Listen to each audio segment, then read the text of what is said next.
In order to give you just an idea of how powerful these moments of success that I'm about to share with you are, I'd like to just take a couple of moments and give you a little bit of background of myself, a little bit of my own history, and where I was when I discovered my first moment of success in my mid-30s.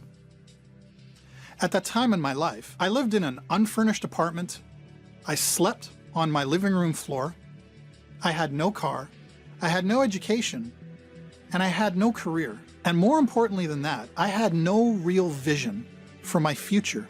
I had no idea what I wanted to do with my life. In 2004, I'd recently made an acquaintance on the internet from Indonesia. And this girl and I would talk back and forth, learning a little bit about each other's lives, differences in our culture. And I remember one evening when she made a comment to me that I seemed to be a very cynical person.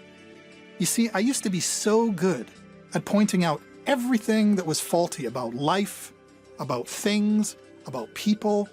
Like so many other people in my life that would call me cynical and pessimistic, I perceived her comment as a compliment. I said, "You're a perceptive woman, thank you." To my surprise, however, she pointed out that her words were not intended as a compliment. It just so happened to have turned out that I had developed a previous habit that served me very well in this moment. I'd previously added an online dictionary to my internet bookmarks, and I had a habit of looking up any words that I felt I was a little bit unclear on the definitions of. And since this was an online conversation, while I was chatting, I quickly looked up the definition of the word cynical. Now, the definition of cynical was bad enough on its own, but I recognized in one of the latter definitions another word that I had also been very familiar with: pessimism. So I also looked up the definition of the word pessimism. What I read on that day is still there, word for word today, over 10 years later, as I record this program. And that definition is this: the doctrine that the existing world is the worst of all possible worlds, or that all things naturally tend to evil.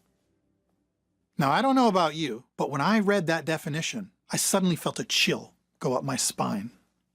I decided in that moment to change, and it's that decision that I made that led me to my first moment of success.